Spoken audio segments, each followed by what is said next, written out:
Sir நாங்கள் வந்து நானோ பாலாவோ நீங்கள்லாம் பார்க்குறீங்க, நாங்கள் வந்து ஒரு போதையை அடிச்சுட்டு தண்ணி அடிச்சுட்டு நாளைக்கு நீங்கள் காலையில் கட்டிங் எவ்வளோ ஊற்றிட்டு சரக்கு எவ்வளோ ஊற்றிட்டு தண்ணியை மிக்ஸ் பண்ணி இப்படி அடிக்கணும்னு நம்ம சொல்லிக் கொடுக்கல. இப்போ என்னைக்கா இருந்தாலும் கை நெருக்கம்னு ஒன்று ஏற்படும். எவ்வளோ நம்ம செய்யணும்? இப்போ எனக்கு ஒரு கோவம் இருக்குன்னா இது இந்த நிமிடத்தில் கோவம் வரும். ஐயோ பாண்டி எப்படி அதெல்லாம் செய்கிற, எப்படி காசு வருது உனக்கு, எங்கேருந்து வருது, என்ன பண்ணுற, டெய்லி இப்படி உதவியாக செஞ்சுட்டு இருக்கே. அப்படியே பார்த்தா அடுத்த நாள்லேருந்து அந்த வர டொனேஷனே கட் ஆயிடுச்சு. அப்புறம் என்னுடைய ஸ்டேட்டஸை ரெகுலராக கவர்மெண்ட் அஃபீஷியல்ஸ் பார்த்துட்ருக்குறாங்க, இன்கம் டேக்ஸ் கமிஷனர்ஸ் பார்த்துட்ருக்காங்க. So everything it's monitoring தான் வச்சுக்கோங்களேன். நடிகனாக இருக்கான், அவன் வந்து சம்பாதிக்கிறான் அப்படிங்கும்போது இவ்வளோ சம்பாதிக்கிற எதுவுமே செய்ய மாட்டேன். அதாவது வெளியில இருந்து பார்க்குற சினிமா வேறங்க. ஷூட்டிங்கில் எல்லாம் நடிகர்கள்னு பார்த்தா எல்லாருமே நான் கோடீஸ்வரங்க சம்பாதிப்பேன். கோடிகள் யாருக்கு கொடுப்பாங்க, பெரியவங்களுக்கு தான் கொடுப்பாங்க. என்னால் ஆன விஷயத்தை செய்கிறது எனக்கு அதில் எந்த பெருமையும் கிடையாது. நம்ம செய்கிறது செஞ்சுட்டு போயிடுவோம். அது அஜித் சார் மாதிரி செய்கிறது தெரியாது போயிடலாம். சோஷியல் மீடியா என்ன பண்ணுறாங்கன்னா, ஏதாவது இப்போ நான் சிவகார்த்தியன் ஒன்று சொன்னேன்னா சிவகார்த்தியன் வரும்போதெல்லாம் அதை போட்டுருது. கேஷுவலாக நடந்த விஷயத்தை சொன்னால் அது ஹேர்ட் ஆகிற அளவுக்கு சிவகார்த்தியன் இப்படி பண்ணாராம், இப்படி செஞ்சாராம், பிளாக் பாண்டியை ஏமாத்தினாராம், அப்படி இப்படின்னு ஒருத்தன் கற்பனை அடிச்சு விட்றான். நான் செத்துட்டேன்லாம் போட்டுட்டானுங்க. சிவகார்த்தியன் நண்பரை மீட் பண்ணேன். சிவாவும் வந்து ரொம்ப ஃபீல் பண்ணான். எதுனாலும் நினைக்கிறீங்க? நான் எப்படி சொல்ல முடியும், எனக்கு எப்படி தெரியும். நம் தேவையே பிறரின் நன்மை தான்.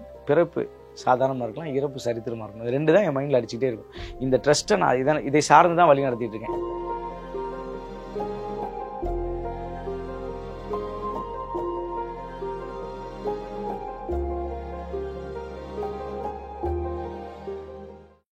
ட்ரஸ்ட்டே ஒரு பெரிய பிஸ்னஸ் அப்படிங்கிற மாதிரியான ஒரு கமெண்ட் ஒன்று வருஷலாம் ஒன்று பார்த்தீங்கன்னா ஒரு பஞ்ச் ஆஃப் கமெண்ட் ஒன்று, ட்ரஸ்ட்டுங்கிற ஒரு பெரிய பிஸ்னஸ் அப்படி. ட்ரஸ்ட்ன்றது பிஸ்னஸாக பார்த்தா அந்த ட்ரஸ்ட்டுக்கே வேல்யூ இல்லை. ட்ரஸ்ட்ன்றது நம்பிக்கை தான். நான் எப்படி இதை பார்க்குறேன் அப்படின்னா, இந்த ப்ரொசீஜர்ஸ் ஓவராலாக வந்து நம்ம இதை நானுமே ஆக்சுவலாக இந்த 6 இயர்ஸ் 2020க்கு முன்னாடி வரைக்கும் என்னாலான விஷயங்கள் நம்ம செஞ்சுட்டு தான் இருந்திருக்கோம். இண்டிவிஜுவலாக அது யாரும் நம்ம சம்பாதிக்கிறோம், நம்ம அதை கொடுக்குறோன்றது நம்மளோட பர்சனல் மென்டாலிட்டி. பெங்களூருக்கு என்னோடய ஃப்ரெண்டு அருண் வந்து அவன் தான் வந்து அவங்க 4 ட்ரஸ்ட் வச்சுருக்கான். ட்ரைப்ஸ்க்கு ஒன்று, ஒரு மல்டிபிள் ட்ரஸ்ட்டு வச்சு ரன் பண்ணிகிட்ருக்கான். அப்போ அவன் சொன்னது என்னென்னா, நீங்கள் இப்போ 10 பேருக்கு செய்கிறீங்க பாண்டி, இந்த இடத்துல இன்னும் நிறைய பேருக்கு செய்கிறதுக்கான ஒரு வாய்ப்புகள் இருக்கும்போது ஏன் தவிர்க்குறீங்க, அப்போ ஒரு அந்த ட்ரஸ்ட்டை பில்ட் பண்ணுங்கன்றது தான் அவனுடைய இது. அப்போ நம்ம வந்து நிறைய டிஸ்கஸ் பண்ணும்போது லாங் ரன்னாக யோசிக்கும் போது எப்படின்னா, இது ரொம்ப பெரிய விஷயங்களை நோக்கி போகும்போது இத்தனை பேருக்கு உதவி செஞ்சுருக்கோம், இத்தனை பேர் உதவ முடியுது அப்படின்னு. ஏன்னா நான்லாம் ரோட்டரியில் வந்து ஃபீஸ் வாங்கினவன் தான்.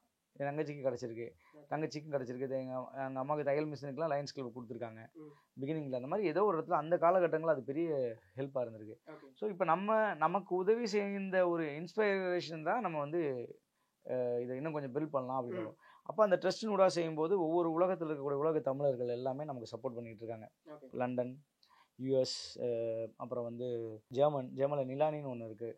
ஏதாவது ஒரு எமர்ஜென்சி நிலானி அப்படின்னா போதும் அங்கே வேலை பார்த்து ஒன்று தெரியுமா, அந்த பிள்ளை அது நிறைய வேலை பார்க்குறாங்க, அவங்க கஷ்டப்படுறாங்க. அந்த ஊரில் கஷ்டப்பட்டு அது வேலை செஞ்சு தூக்கத்தை வந்து 4 மணி நேரம் தான் தூங்குது. அது வந்து மாதம் சம்பாரிச்சு அது நம்மளை மாதிரி 3-4 ட்ரஸ்ட்டுக்கு அது ஹெல்ப் பண்ணுது. ஃப்ரெண்டு, ரொம்ப க்ளோஸ் ஃப்ரெண்டு எனக்கு. அதனால் நான் சொல்லுவேன், இல்லைங்க ரொம்ப சிரமமாக இருக்குது, இந்த மாதிரி கேட்குறாங்க, இவங்களுக்கு ஏதாவது ஒன்று பண்ண முடியுமா அப்படின்னு. ஒரு 2 நாள் டைம் கொடுங்களேன், நான் யோசிக்கிறேன் அப்படின்னு வச்சுருவான். 2 நாள் கழிச்சு பார்த்தா ஒரு 25,000 வந்து ஹெல்ப் பண்ணுறதுக்கு நான் ஃப்ரெண்டுக்கிட்ட சொல்லியிருக்கேன், அவங்க உங்களுக்கு இந்தியாவில் வந்து கொடுத்துருவாங்க, நீங்கள் அவங்களுக்கு டேரெக்டாக ஹெல்ப் பண்ணிவிடுங்கன்னு சொல்லுவோன்னே ஜிபே பண்ணிவிடுவாங்க. நான் போய் உடனே வந்து கொண்டு போய் கொடுத்துறது. ஸோ இந்த மாதிரி நிறைய பேர் சப்போர்ட் பண்ணிகிட்ருக்காங்க. அதனால் வந்து என்னென்னா, நான் பிளாக் பாண்டியை முன்னிறுத்துறதுக்கு கிடையாது. நான் போஸ்ட்மேன், வந்து ஒரு பிரிட்ஜ், நான் வந்து ஒரு கொரியர் சர்வீஸ் நடத்துகிறது தான் நான். என்னால் ஆன விஷயத்தை செய்கிறது எனக்கு அதில் எந்த பெருமையும் கிடையாது. நம்ம செய்கிறது செஞ்சுட்டு போயிடுவோம். அது அஜித் சார் மாதிரி செய்கிறது தெரியாது போயிடலாம்.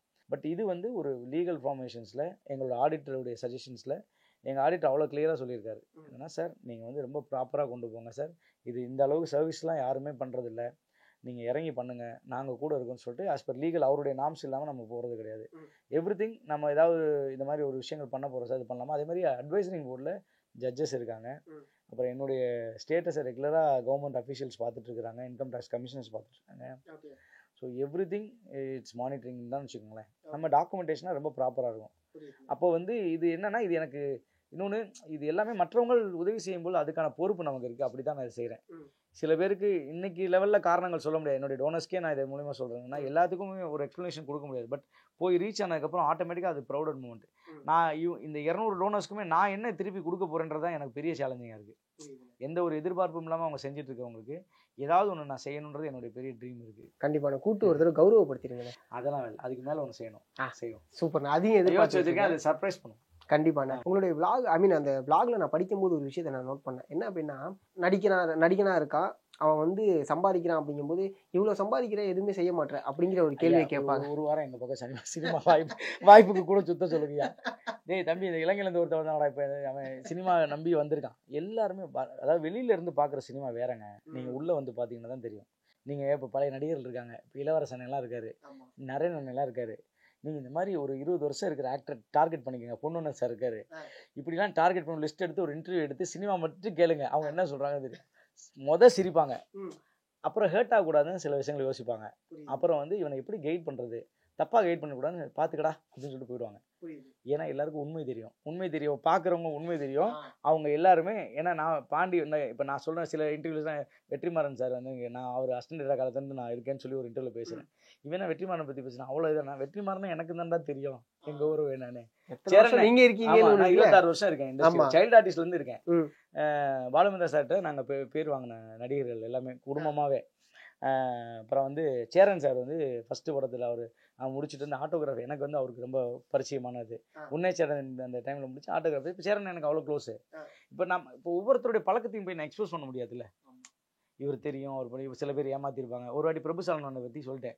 பிரபுனை வந்து திருப்பி ஃபோன் அடிச்சானே, நான் தப்பாக பேசிட்டேன், அதை மன்னிச்சிருந்தேன்னு சொல்லி சொல்லும்போது, டேய் நான் அதெல்லாம் பார்க்கவே இல்லைடா, டேய் விட்றா, அது நம்ம நடந்தது, சரி விட அடுத்த படத்தில் பார்ப்போம் விட்றா அப்படின்றாரு. சரி அப்புறம் ஒரு செகண்ட் ஃபீல் பண்ணுறேன், இவரை பற்றி நம்ம சொல்லிக்க கூடாதோ, சரி என்ன கர்மமோ அப்படின்னு சொல்லிட்டு ஃபீல் பண்ணுறேன். இப்போ அந்த உறவு இப்போ எனக்கு ஒரு கோவம் இருக்குன்னா இது இந்த நிமிடத்தில் கோவம் வரும். அடுத்த செகண்ட் ஏன்னா அப்புறம் ரியலைஸ் பண்ணிட்டு அண்ணன் மன்னிச்சிருந்தேன்னா அது உறவு தானே. அது ஒரு மாமே மச்சா, தாய் தப்ப, அண்ணன் தம்பி இப்படின்ற மாதிரி தான். அப்புறம் நானே எங்கள் குடும்பத்தை காரி துப்புறமே ஃபீல் ஆகிடுச்சு அப்படின்னு மண்டையில் அடிச்சுக்கிட்டு சரி இனிமேல் அது பண்ணக்கூடாது அப்படின்ட்டு. அப்புறம் இடையில சிவகார்த்திகேயன் நண்பரை மீட் பண்ணேன். சிவாவும் வந்து ரொம்ப ஃபீல் பண்ணான். நான் என்ன நம்பா நீங்கள் அப்படி பண்ண பேசுனேன்னு சொல்லி ஒன்றும் இல்லைம்பா விடும்பா அப்படின்னு பேசிட்டு சிவாக்கிட்டையும் சொல்லிட்டு ஒரு சின்ன சரி நம்பா இதுவும் ஏதாவது தவறாக பேசியிருந்தா மன்னிச்சிரு அப்படின்னு சொல்லிட்டு சிவனா அதெல்லாம் ஒன்றும் இல்லை நீ போ பார்த்துக்கலாம் அப்படின்னு சொல்லிட்டு நண்பனும். ஆமாம், ஏன்னா நீங்கள் இப்போ சிவகார்த்திகேயன் பற்றி சொல்லுங்க. அது வந்து இந்த மாதிரி இன்டர்வியூவில் இப்போ நானும் சிவாவும் ஆரம்பத்தில் ஒரு ட்ராவல் பண்ணியிருக்கோம். எங்களுக்குள்ள இப்போ சிவா எல்லாரும் கூட எல்லா நடிகர்களும் இப்போ சூரியன் கூட இருக்கும், எல்லாரு கூடயும் ஒரு பழக்கம் இருக்கும். அப்போ எனக்கும் ஒரு சின்ன பாண்டிங்கு எங்களுக்கு ஒரு விஷயங்கள் இருக்குது. அப்போ அந்த ஒரு விஷயத்தில் நம்ம வந்து முதல்ல வந்து இன்டர்வியூ கொடுக்காதுன்ட்டா எனக்கே அது பெரிய இதுதான். நான் இப்போ பயந்து ஆக்சுவலாக உதவமணி சினிமாவே பேசக்கூடாதுன்னு தான், உதவமணியத்துக்காக தான் நான் பேசணும்னு நினச்சது. பிகாஸ் அது யாரையா ஹர்ட் பண்ணுது, நம்ம இதை ஒன்று சொல்ல போக சுத்த ஆரம்பிச்சிருதுல அது அப்படியே இல்லை இன்னைக்கு இதை நம்ம சோஷியல் மீடியா என்ன பண்ணுறாங்கன்னா, ஏதாவது இப்போ நான் சிவகார்த்திகேயன் ஒன்று சொன்னேன்னா சிவகார்த்திகேயன் வரும்போதெல்லாம் அதை போட்டுருது. என்னைக்கோ சொன்ன விஷயத்த அந்த ஃப்ரெண்டுக்கிட்ட சொன்னேன், உங்கள் வீடியோ மொத்தம் தூக்குங்கன்னு சொன்னேன். அந்த ஃபஸ்ட்டு எடுத்தவர் அவர் போகிற போக்கில் ஒரு கேள்வி கேட்டு விட்டாரு. நான் சரி அது சிவா பார்க்கறதுக்கு முடியல, இந்த இன்டர்வியூ பார்த்தோன்னா சிவா போய் நேரில் பார்க்கலாம் அப்படின்னு ஒரு கேஷுவலாக நடந்த விஷயத்த சொன்னால் அது ஹர்ட் ஆகிற அளவுக்கு சிவகார்த்திகேயன் இப்படி பண்ணாராம், இப்படி செஞ்சாராம், பிளாக் பாண்டியை ஏமாத்தினாராம் அப்படி இப்படின்னு ஒருத்தன் கற்பனை அடிச்சு விட்றான். நான் செத்துட்டேன்லாம் போட்டுட்டானுங்க, அந்த மாதிரியெல்லாம் நிறைய போட்டிருக்கானுங்க. நான் சொல்கிறேன் எதுக்குன்னா என் ஒய்ஃபை வந்து உடனே போய் ரிப்போர்ட் அடிக்கிறது. நான் சொன்னேன் விடுமா, அந்த மாதிரி கிறுக்கு பள்ளி நிறைய பேர் இருக்காங்க. இங்கே முன்னாடியெல்லாம் ஜேர்னலிசம் படிச்சுட்டு வந்தவங்கன்னு ஒரு துறைக்கு இருக்கும். இப்போ எல்லாத்துக்குமே அந்த மாதிரி தான். இப்போ அப்படி இல்லைல்ல, யார் வேணால் சேனல் ஆரம்பி யூடியூப்னு அந்த ஒரு விஷயம்னால அவங்கவுங்க இஷ்டத்துக்கு போட்டுட்ருக்காங்க. அதனால் நம்ம அதை பற்றி பெருசாக அதுக்கு இடம் கொடுக்க வேண்டாம் அப்படின்றது தான். என்னுடைய நண்பர்கள் அது யாராவது நான் ஹெல்ப் பண்ணுற மாதிரி பேசினா இன்னொரு வாட்டி இப்போ பிரபு சாலமன்னா இருக்கட்டும், சிவகார்த்திகேயனா இருக்கட்டும், யாராவது அவங்கள கஷ்டப்படுற மாதிரி, அஞ்சலியாக இருக்கட்டும் கஷ்டப்படுற மாதிரி பேசியிருந்தா வெரி சாரி. இப்போ என்னைக்கா இருந்தாலும் கை நெருக்கம்னு ஒன்று ஏற்படும், எவ்வளோ நம்ம செய்ய முடியும்? இல்லை இதை தான் சொல்கிறேன், கை நெருக்கம் கால் நெருக்கம் எல்லா நெருக்கம் வரதான் செய்யும். நீங்கள் இதை செஞ்சு பார்க்க உங்களுக்கு ஒரு சுகம் வரும். அது வந்து எப்படி சொல்கிறதுனா, இப்போ எனக்கு வந்து நான் ஒரு 5 பேருக்கு செய்கிறேன்னு வச்சுக்கோங்களேன். நம்ம நாட்டில் எல்லாருமே நல்லா இருந்துட்டாங்க, லண்டன் மாதிரி எல்லாருமே வசதியாக இருந்துட்டானுங்க. அதுலேயுமே லண்டன்லேயுமே கஷ்டப்படுறவங்க இருக்கு. ஆனால் அங்கே வந்து இப்போ ஒரு தூய்மை பணியாளர் இருக்காங்கன்னு வச்சுக்கோங்களேன். அவங்க வந்து அவங்க காரில் தான் வருவாங்க, பென்ஸ் காரில் தான் வருவாங்க. பென்ஸ் காரை ஓரணி பற்றி தூய்மை பண்ணிட்டு அந்த மாதிரி என் நாடு ஆகணும்னு ஆசை எனக்கு. நம்ம மக்கள் போய் கஷ்டப்பட்டு இப்படிலாம் பார்க்கும்போது இவ்வளோ ஜனத்தொகையில் இருக்காங்களே, ஏன் நம்ம ஊரில் ஒரு ரோடு ஃபுல்லாக அப்படி இருக்குது. எனக்குலாம் ஆசை நம்ம போய் அதிகாரிகளை போய் எதுவுமே சொல்லக்கூடாது அப்படின்னு சொல்லிட்டு நம்மளே போய் அந்த ரோடை சரி பண்ணணும்னு ஆசை. அதோட பட்ஜெட்டை கேட்டோம்னா திருப்பி வந்துடுவோம். கனவுல மட்டும் மைண்டில் மட்டும் செய்யணும்னு ஆசை. இப்போ இதெல்லாமே வந்து அரசாங்கம் இன்னும் பெரிய லெவலில் செய்யறதுக்கான இருக்குது. இப்போ இந்த மாதிரி பல என்ஜிஓ எல்லாராலையும் எல்லாமே செய்ய முடியாது. நான் எப்படி அதை பார்க்குறேன் அப்படின்னா, யாரையும் குறை சொல்லக்கூடாது. ஏன் நீ இதை செய்யணும்? ஏன்னா அரசு சார்ந்தவங்களும் பணியும் பார்த்தீங்கன்னா நிறைய தூங்கவே மாட்டாங்க. நம்ம நினச்சிருவோம் இவங்க வந்தாங்கன்னா இந்த எம்எல்ஏ வந்தால் என்ன வேலை பார்க்குறா, காசு ஆட்டையை போகிறது தான் அப்படின்னா வாய்க்கு வந்தாலும் சொல்லிடுவோம். ஆனால் அந்த பணிகளில் இருந்து அவங்க செய்கிறதும் பெரிய ஆட்டு தான். ஏன்னா அவங்களால இன்னும் பெருசாக செய்கிறதுக்கான அந்த கூறுகள் வரும்பொழுது இன்னும் சரியாக வரும்ன்றதான் என்னுடைய. நான் அப்போ என்ன என்ஜிஓஸ் எல்லாமே ஒன்றிணைச்சு, ஐயா நீங்கள் யாரையுமே குறைச்சோம், நம்ம பாட்டி செஞ்சுட்டு போவோம். ஒருத்தர் இருக்கார், மை தர்மபுரின்னு ஒருத்தர் இருக்கார். இது வரைக்கும் 3000 பிணங்கள், அனாதை பிணங்களை அடக்கம் பண்ணியிருக்காரு. இவங்க பேரை சொல்கிறத நான் பெருமைப்படுறேன். அதே மாதிரி இன்னொரு கற்பக விருட்சம் அறக்கட்டளைன்னு ஒருத்தர் இருக்கார். அவர்லாம் பார்த்தீங்கன்னா பப்ளிசிட்டிஸ்க்காக எந்த ஒரு முயற்சியும் எடுக்கல. அவர் யாராவது மீடியாட்ட போனால் காசு கேட்பாங்க. நாங்கள் எல்லாருமே அப்படி தான். இப்போ நான் மீடியா கிட்ட போய் கேட்டால் ஒரு ப்ரெஸ் மீட்டுக்கு 2-2 லட்ச ரூபா செலவாகுதுன்னு வச்சுக்கோங்களேன். அது எதுக்கு? அந்த 2 லட்ச ரூபாய்க்கு நான் உதவி செஞ்சு போயிடுவேனே. இந்த விஷயத்தை அட்ரஸ் பண்ணுறதுங்கிறது ஒரு நல்ல ஒரு விஷயம் தான். இல்லை அது போராடுறோம். பட் இப்போ வரைக்கும் நம்ம 12 வருஷமாக நான் என்னோட பேஜில் போகிறேன். சப்போஸ் இது வரைக்கும் நான் கொஞ்ச நாள் முன்னாடி இந்த பிஸ்னஸ் வாட்ஸ்அப் யூஸ் பண்ணுறதுக்கு முன்னாடி வரைக்கும் நான் வாட்ஸ்அப் ப்ரெஸ் பீப்புளுக்கு எல்லாத்துக்குமே அனுப்பிச்சிட்டு தான் இருந்தேன். பட் எந்த ஒரு இனிஷியேட்டிவும் வெளியே வந்ததில்லை. எதனாலன்னு நினைக்கிறீங்க? நான் எப்படி சொல்ல முடியும்? எனக்கு எப்படி தெரியும்? புரியுது. அவங்க ஒரு வேளை இவன் ஏன் செய்கிறான்னு நினைக்கலாம். ஒரு டைரக்டர் ஒருத்தர் இருக்கார், சொல்கிறேன் காமெடி கேளுங்க. நான் டெய்லி என்னோடய ஸ்டேட்டஸ் போட்டுகிட்டே வருவேன். அவர் வந்து ஒரு நாள் வந்து என்ன பண்ணுறாரு, யோ பாண்டி எப்படி அதெல்லாம் செய்கிற, எப்படி காசு வருது உனக்கு, எங்கேருந்து வருது, என்ன பண்ணுற, டெய்லி இப்படி உதவியாக செஞ்சுட்ருக்கே. ஆனால் ஏன் பொறுமையாக பேசுங்க, ஏங்க அப்படி அப்படின்னா, என்னால் முடிஞ்ச செய்கிறேன் அப்படின்னா, இல்லை இவ்வளோலாம் எப்படி முடியும் அப்படின்னு நான் சொல்லிட்டு இருந்தேன். ஸ்டேட்டஸ் டெய்லி போட்டுட்டே இருப்பேன். அப்போ போகும்போது சொன்னேன், நான் சொன்னேன் ரொம்ப எனக்கு கேட்கும்போதே ரொம்ப பயம் இருக்குது அவர் சொல்ல பேசுகிறத பார்த்துட்டு. அப்படியே பார்த்தா அடுத்த நாள்லேருந்து அந்த வர டொனேஷனே கட் ஆயிடுச்சு. இது எதை வச்சு சொல்லுவீங்க? அதாவது யூஸ்வலாக ஒரு மந்த் இப்போ நம்ம ஜனவரிலேருந்து பிப்ரவரிலேருந்து மார்ச்லேருந்து ஏப்ரல் வரும்போது, ஏப்ரல் வரைக்கும் நல்லா ஃபுல் ஃப்ளெஜ்ல ஏறி போயிட்டு இருக்கும்போது, இந்த கால் வந்ததுக்கப்புறம் அடுத்த ஒரு மாதம் வந்து எந்த ஒரு இப்போ வரைக்கும் அந்த ஸ்ட்ரகிள் இருக்குன்னு வச்சுக்கோங்க. சொல்கிறேன், அடுத்த ஒரு 6 மாதம் டவுன்ஃபால் ஆகுது. இது அவர் பேசினால ஆகுதுன்னு சொல்கிறதா, இல்லை உண்மையிலேயே நம்மளுடைய டோனர்ஸ் கொடுக்க முடியாத நம்ம ஆகிடுதான்? இப்போ கடவுள் என்னை எந்த ஸ்தானத்தில் வச்சுருக்கானா, என்கிட்ட 10 பைசா இல்லைன்னா கூட பரவாயில்ல, இன்னொருத்தர் வாங்கி செய்கிற இடத்துல வச்சுருக்கான். நான் இப்போ பசங்கிட்ட வரும்போது தான் சொன்னேன், நாளைக்கு நம்ம இருக்குமோ இல்லையோ, அதனால் உதவ மனிதன் இருந்துகிட்டே இருக்கும். என் தங்கச்சி இந்த 2 வாட்டி இப்போ இன்டர்வியூவில் சொன்னோன்னையும், நீ ஏன் இப்படி சொல்கிற, செத்து போயிடும் நீ சொல்கிற. இல்லைடா அது ஒரு ஃபார்மாலிட்டிஸ்க்கு சொல்கிறது. அது வந்து இப்போ அப்துல் கலாம் ஐயா ட்ரஸ்ட்டுன்னு சொல்லி எவ்வளோ இருக்குது இல்லையா. இன்றைக்கி அவங்கள நினச்சிட்டு இருக்கோம்ல. நம்ம தேவையே பிறரின் நன்மை தான். பிறப்பு சாதாரணமாக இருக்கலாம், இறப்பு சரித்திரமாக இருக்கணும். இது 2 தான் என் மைண்டில் அடிச்சுக்கிட்டே இருக்கும். இந்த ட்ரஸ்ட்டை நான் இதை சார்ந்து தான் வழி நடத்திட்டு இருக்கேன். இந்த உறவுகள் அதிகமாக இழுத்துக்கணும். இப்போ முன்னாடி வந்து 10 பேர் உள்ளே வந்தாங்க ஃபஸ்ட்டு ஸ்டெப்பு. அடுத்த ஸ்டெப்பு அது 50 ஆச்சு, அடுத்து 100 ஆச்சு, 200 பேர் ஆச்சு. இப்போ 200 பேருக்கு நான் விளக்கம் கொடுத்துட்டே முடியல. முன்னாடிலாம் ஒருத்தர் இண்டிவிஜுவல் டோனர் எடுத்து நான் வந்து இவர் செய்தாருன்னு சொல்லி போட்டுட்டு இருந்தேன். அப்போ ஒரு கட்டத்தில் இப்போ 5000 எலிஜிபிள் இருக்கவங்க 5000 கொடுத்துட்றாங்க. பட் 100 ரூபா 200 போடுறவங்கள வந்து போடுறதில்ல. அப்போது 100 200 இவர் 100 செஞ்சது எப்படி போட முடியும்? அப்போ 100 200 டோனர்ஸ் வந்து நமக்கு ஆல்மோஸ்ட் வந்து பார்த்தீங்கன்னா 30-40 பேர் இருப்பாங்க. ஒரு பொண்ணுலாம் மாதம் வந்து ஃபஸ்ட்டு ஒரு 300 கொடுத்துட்டு இருந்தாங்க, இப்போ 500 கொடுக்குறாங்க. எவ்ரி மந்த் சேலரி வாங்கிட்டேன்னா 500. இது வந்து தொடர்ந்து 4 வருஷமாக கொடுத்துட்ருக்கு. எப்படி இது சாத்தியம்? இந்த கன்சிஸ்டன்சி. அதே மாதிரி சிங்கப்பூரில் ஒரு சகோதரர் ஒருத்தர் இருக்கார். அவர் பார்த்தீங்கன்னா எவ்ரி மந்த்து ஆட்டோ டெபிட்டே போட்டு வச்சுருக்காரு 5000 எவ்ரி மந்த். அந்த 5000 வந்துடும். இப்போ எனக்கு இப்போ இந்த ட்ரஸ்ட்டோடைய எக்ஸ்பென்சஸ்ஸு, பெட்ரோல் டீசல் எக்ஸ்பென்சஸ் நாங்கள் 2% எடுத்தாலே ஆச்சரியம் தான். அதோட லோன்ஸு எல்லாமே ரொம்ப ப்ரெஷராக இருக்கும். ஒரு மந்த்லாம் போராடி என் பொண்டாட்டி திடீர்னு கிரெடிட் கார்டை வாங்கி ஸ்வைப் பண்ணி லோனை கட்டி திருப்பி பேங்க்கில் என்பி ஆகிடக்கூடாதுன்னு சொல்லி திருப்பி அதை போட்டு, அப்போ ஷூட்டிங்கில் எல்லாம் நடிகர்கள்னு பார்த்தா எல்லாருமே நான் கோடீஸ்வரங்க சம்பாதிப்பேன். கோடிகள் யாருக்கு கொடுப்பாங்க? பெரியவங்களுக்கு தான் கொடுப்பாங்க. இப்போ எங்களுக்கு கொடுக்குற காசுகள் வந்து அதுவே முழுமையாக வருதானே தெரியாது. இப்போ வட வாய்ப்புகள் இருக்குது, போராட்டம் இருக்குது, எல்லாமே சமாளிக்கிறோம். இன்னொன்று இது கிடைக்கலன்றதை நம்ம எப்பயுமே வருத்தப்பட்டுக்கிறது கிடையாது. இன்றைக்கி என்ன நிதர்சனம், இதான் உண்மை. இதில் இப்போ இன்றைக்கி என்ன செய்ய முடியும்? பெருசாகவும் சாதனை செய்யலாம், சின்னதாகவும் சாதனை செஞ்சுக்கிட்டு நம்ம போவோம். இப்போ நான் சும்மா இருக்கேன்னு வச்சுக்கோங்களேன், நடிக்கலைன்னா என்னுடைய வாழ்க்கை எப்படி இருக்குன்னா, ஷூட்டிங்கில் அப்படியே இன்றைக்கி ஒரு படம் பார்ப்போம், மாமா அப்புறம் எங்கே போவான்னு ஒரு அந்த மாதிரி ஒரு விஷயங்கள் இருக்கும். ஏதாவது பேசுகிறோம் இப்படின்னு இருக்கும். பட் இப்போது இந்த உதவ மனிதம் இருக்கிறனால என்னென்னா, அந்த கால நேரங்களை இதுக்கு பயன்படுத்திக்கிறோம். நம்மளுடைய சக உறவுகளுக்காக நம்ம பயன்படுத்திக்கிறோம். ஆனால் உங்களை மாதிரி தொடர்ச்சியாக செய்யணும்னு ஆசைப்படுறவங்க, இல்லை இப்போ ஓகே நம்ம நிறைய பேர் செய்கிறாங்க, நம்மளும் செய்ய ஆரம்பிக்கலாமே அப்படின்னு நினைக்கிறவங்களுக்கு என்னென்ன சொல்லி? நிறைய பேர் இப்போ நேற்று கூட ஒருத்தர் சொல்லி ஒரு பையன் போனாங்கன்னா, நாங்கள் ஆரம்பிக்கிறோம். ஒரு பையன் வாய்ஸ் நோட்டே போட்டிருக்கான், ஆனால் உங்களை பார்த்தாலாம் நாங்கள் ஆரம்பிச்சிருக்கோண்ணே, நீங்கள் ஃபங்க்ஷனுக்கு வரணும்னு சொல்லிட்டு. அதெல்லாம் பெருமையாக இருக்குது. அதான் சொன்னேன், நீங்கள் வந்து நான் இலங்கை பத்திரிகை செய்தியில் சொன்னேன், சார் நாங்கள் வந்து நானோ பாலாவோ நீங்கள்லாம் பார்க்குறீங்க, நாங்கள் வந்து ஒரு போதையை அடிச்சுட்டு தண்ணி அடிச்சுட்டு நாளைக்கு நீங்கள் காலையில் கட்டிங் எவ்வளோ ஊற்றிட்டு சரக்கு எவ்வளோ ஊற்றிட்டு தண்ணியை மிக்ஸ் பண்ணி இப்படி அடிக்கணும்னு நம்ம சொல்லிக் கொடுக்கல. ஒரு பிள்ளையை பிடிச்சி கையை பிடிச்சி இழுக்கணும், சந்துக்குள்ளே தள்ளணும் இப்படின்னு சொல்லிக் கொடுக்கல. நல்ல விஷயம் நடத்துக்கு உதவி செய்கிறோம், நீங்கள் போய் செய்யுங்க. இதை சொல்கிறதுல என்ன தப்பு இருக்குது? முடிஞ்சால் அதை செய்யுங்க. இல்லை முடிஞ்சவங்களை வாழ்த்துங்க, வாழ்த்த முடியல கப்சிப்புன்னு அமைதியாக இருங்க, இவ்வளோதான். கிரிட்டிசைஸ் பண்ணுறதுன்றது வந்து என்ன சூழல். இப்போ இன்றைக்கி நம்ம உட்காந்துருக்கோம், காலையிலேருந்து நீங்கள் பார்த்துட்டு இருக்கீங்க. இந்த நிதர்சனம், இந்த நிகழ்வுகள் எல்லாம் உங்களுக்கு எனக்கு மட்டும் தான் தெரியும். பார்க்குறவங்களுக்கு ஜஸ்ட் கன்வே பண்ண முடியும். இதுக்கு பின்னாடி பேக்கெண்டில் என்னென்ன எமோஷன்ஸ் இருந்து நீங்கள் தான் ஃபீல் பண்ண முடியும். அந்த பிள்ளைகள் மேடை ஏற்றுனதுலேருந்து எவ்வளோ ஒரு எமோஷனலாக இருந்தது அப்படின்றது நம்மளால் ரியலைஸ் பண்ண முடியும். ஏன்னா அதில் நீங்கள் ரொம்ப கான்ஷியஸாக ஒரு விதத்தில் நான் ஃபஸ்ட்டே சொன்ன மாதிரி முகம் தேவையில்லை.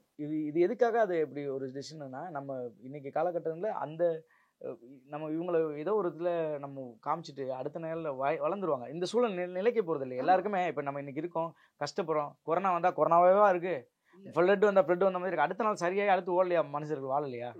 அதனால் இந்த சூழ்நிலை மாறிக்கிட்டே இருக்கும். அந்த சூழ்நிலை மாறும் பொழுது நம்மளுடைய நிலைகள் வந்து மாறத்தான் செய்யும்.